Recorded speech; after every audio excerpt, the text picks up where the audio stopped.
welcome to episode 9 of the Patchman Hockey Show. We are the Patchmen. I'm Jimmy and that's John. And on this show, we look at NHL patches and teach you the hockey history behind the patch. Every patch has a story.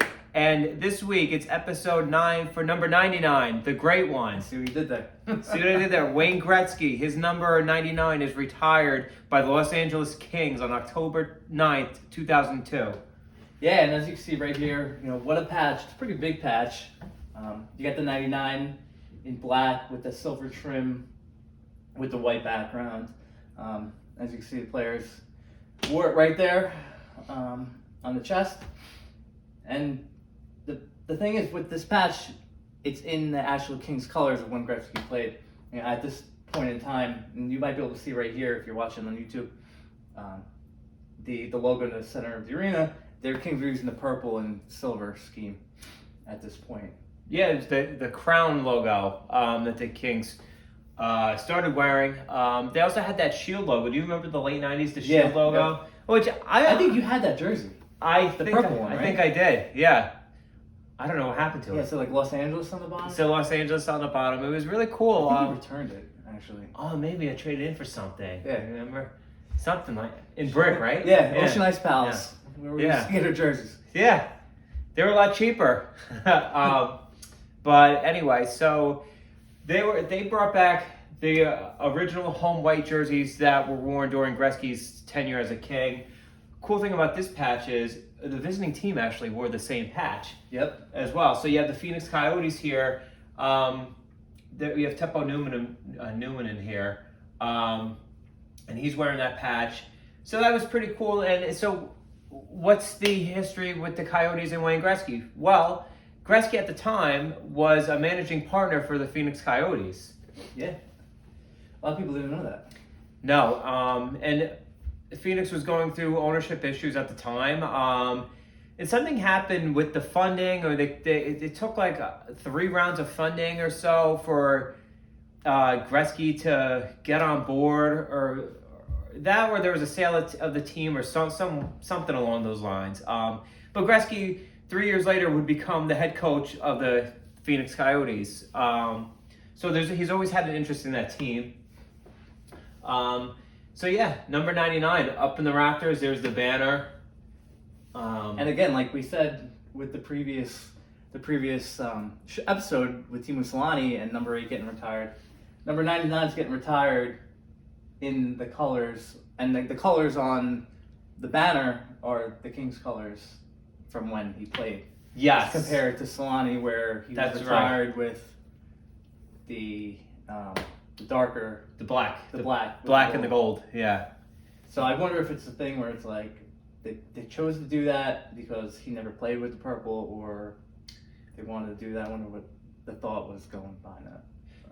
Yeah, Gretzky, prior to his arrival in 1988,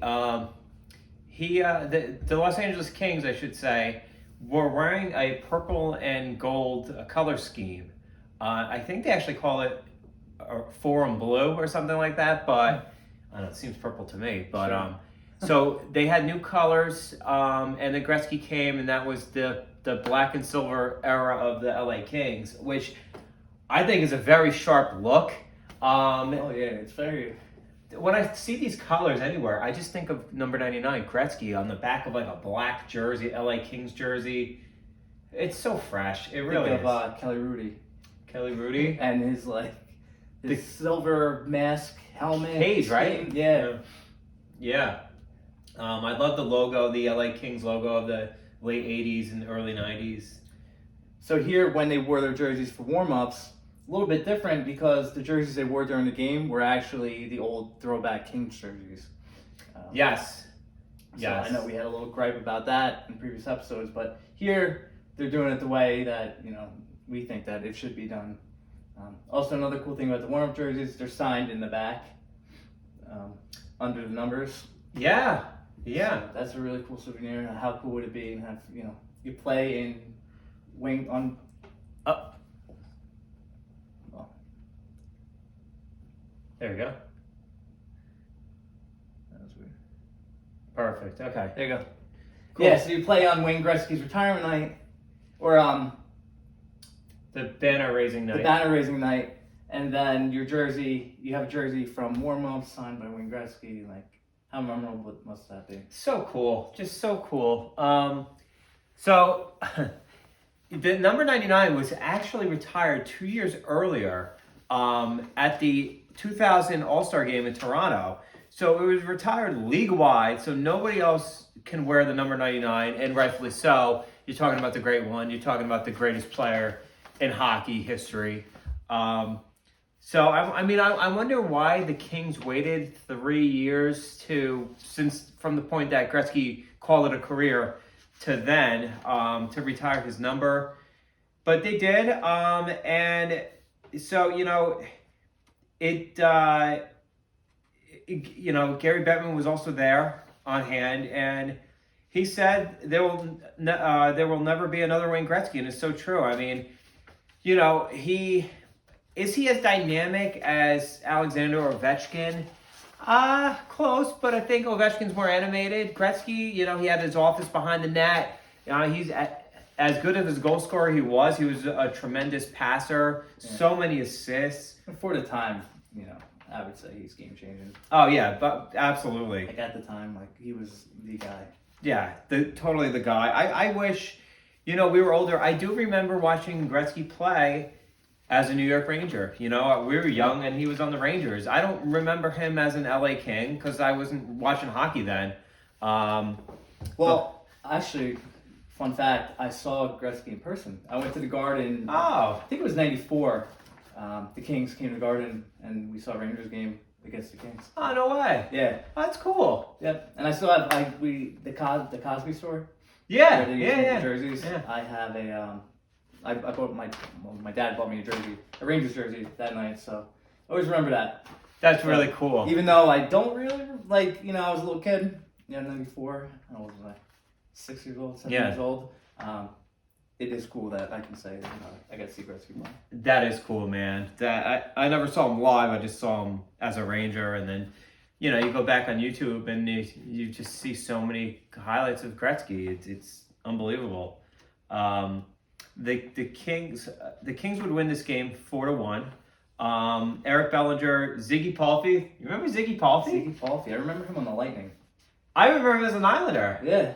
Yeah. Matthew Snyder and Ian LaPerriere, I think that's him up there actually, would score for the Kings. Danny Markov had the lone goal for the Yotes. Before the game started, they unveiled a Wayne Gretzky bronze statue. Yeah, in front of Staples Center. Right in front of the Staples Center, yeah, which is a nice touch. I mean, there's one of Marty Brodeur outside the Prudential Center. Yeah. It should. I mean, you're talking about the GOATs. And this was the season opener as well. Season opener, yes. So again, it's awesome that they clearly they had to set up a little bit with the Phoenix connection. Yeah. So yeah. It's nice having them put it together on a schedule where they can have a game like this. Yeah, and also too, it makes me kind of think, why didn't they do it against the Oilers? That's a good point. Huh.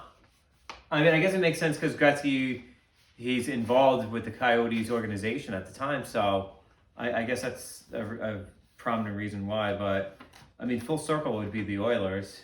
Maybe it just was coincidence. Could be. Yeah, could be. So I mean, his career, Gretzky's career as a King. I mean, look, like Tate Mussolini in the last episode, we could talk about Gretzky for 10 episodes. I mean, it's just what a lengthy career. But so, yeah, I mean, he was traded to LA on August 9th, 1989. And it's funny when you go back and you look at the trade.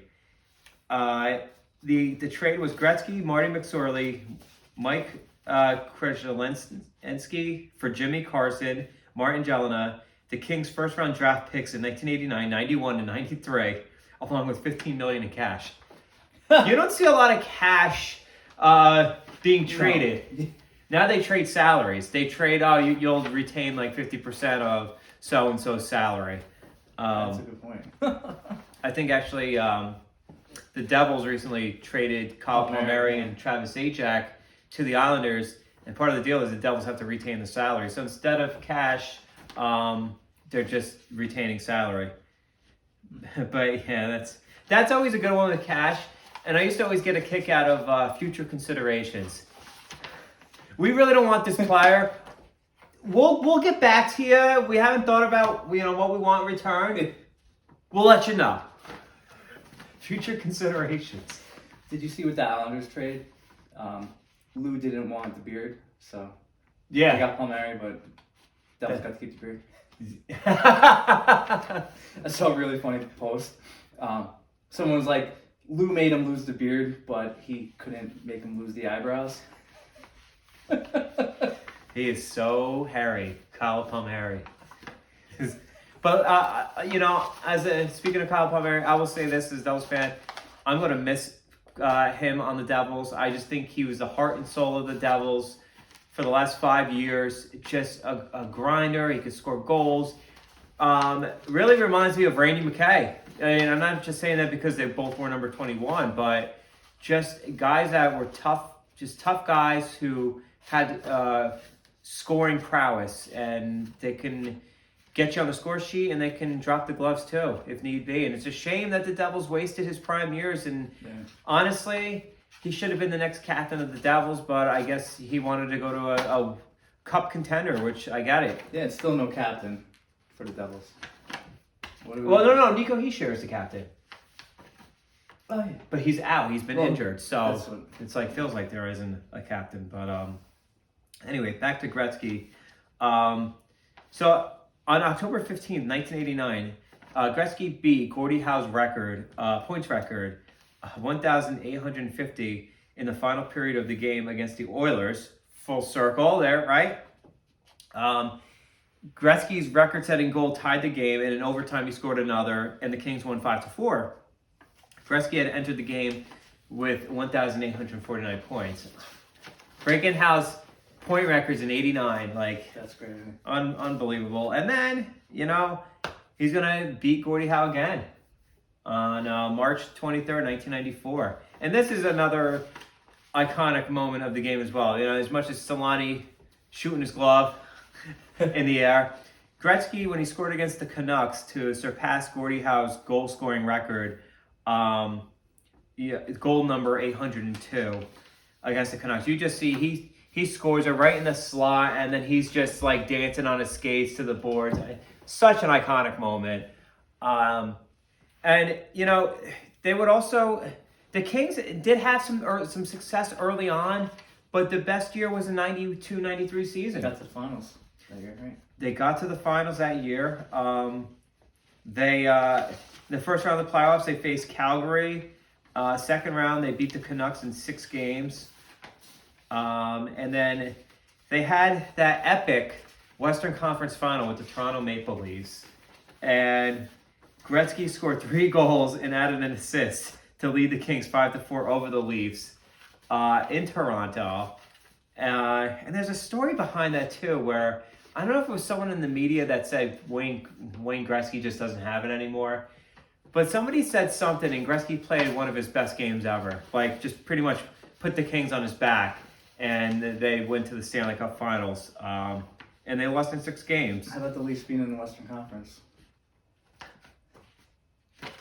Goes back to right? the conversation we had about Michigan being next to California. We'll just fix it next season. It makes no sense. But when Winnipeg, when the Thrashers relocated to Winnipeg, they were still in the Eastern Conference for the first season. Yeah. They didn't do a realignment. Yeah. Go figure.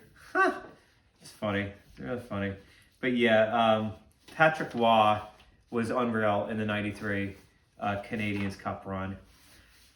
And then that 94 season, the same year he broke the record for the most goals, the Kings didn't make the playoffs. They actually had 27 wins that season. So very horrible season. You go to the finals and then you have a really crappy year. But Gretzky did win the Art Ross trophy.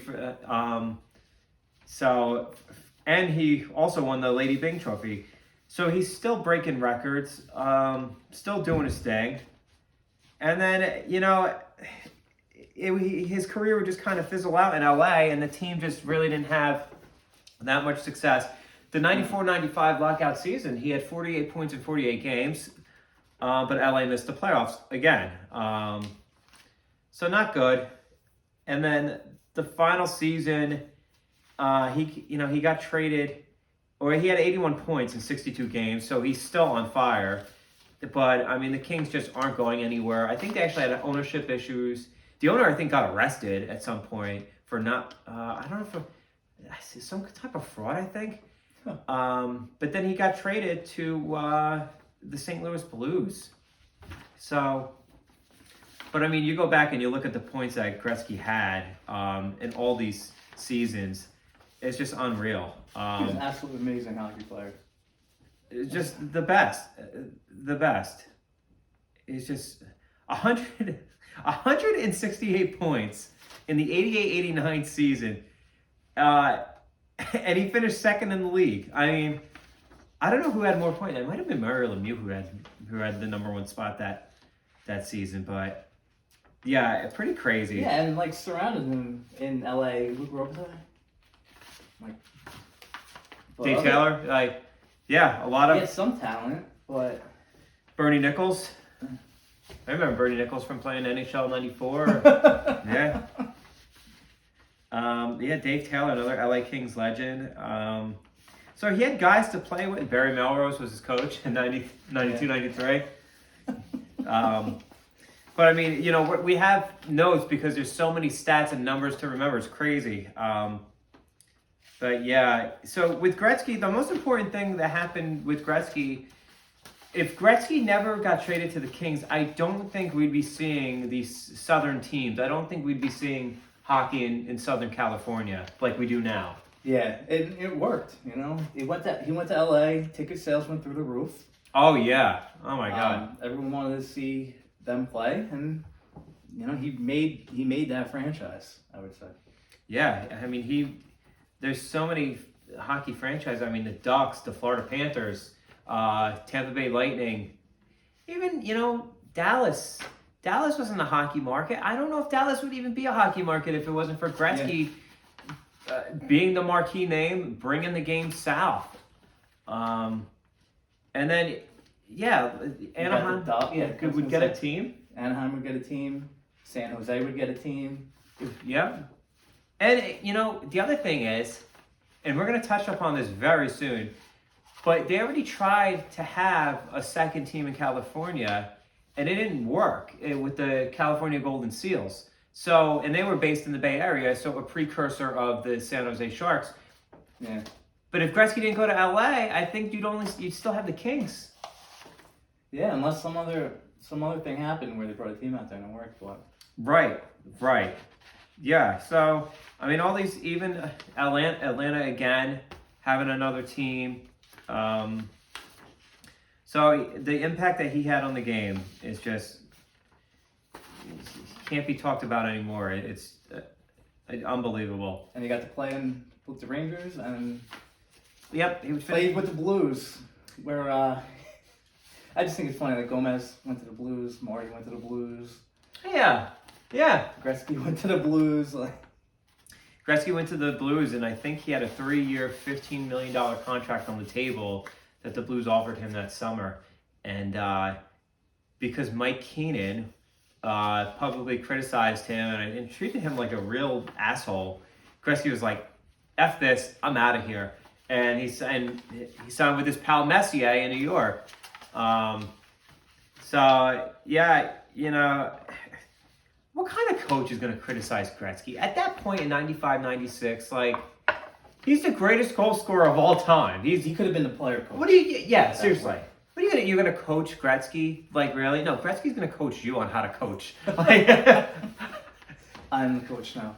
Jesus, come on. Because I heard a recent podcast, Cam Jansen's podcast, and he had somebody on. Oh, Tony Amonte was on his podcast, and he was saying how when he went to the Rangers, he got drafted by the Rangers in 91, 92, and Mike Keenan was the coach in New York, and he did not like Tony Amonte, and he didn't like a lot of the other, the younger guys.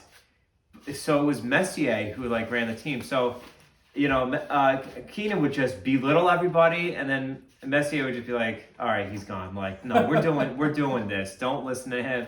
So it just goes to show you, like, you know, the bigger of a player you are, the more value you have. You're gonna call the shots. The more influence.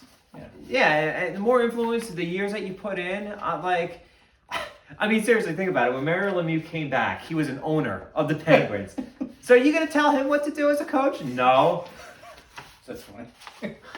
We're gonna do a bag skate? No, we're not. No, we're not. I'm paying you.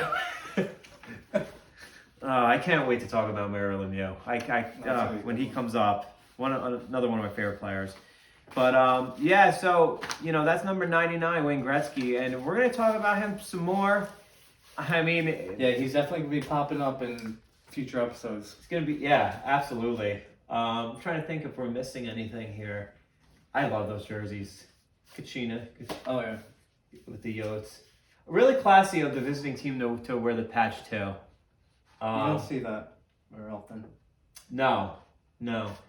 And you don't see visiting teams taking part of a ceremony before the game either. Yeah. Well, in the Solani episode, they the Ducks and the Jets. Were the Jets there? The Jets were wearing the throwbacks. Oh, they were wearing throwbacks. Yeah. So. Yeah, that's right. Yeah. Yeah. Otherwise, you know, guys, thanks. You know, we appreciate you guys checking us out. Yep. Want to keep coming out with good content. You know, that's a big thing. Good content. So you know, comment, like, subscribe at Patchman Hockey. Oh, you know what? Too, if you could please give us a review on the podcast on Apple Podcasts. And it really helps us, guys. Yeah, that mean everything to us. Give us a review. Tell us, hey, you don't like something? Tell us directly. Tell us what we can improve on. We don't care. We don't care, you know. Just go easy. Just go easy, please. Like, we have feelings too, you know. All right, guys. I'm Johnny. That's Jimmy. We're the Patchman. Thanks again. Thanks, guys.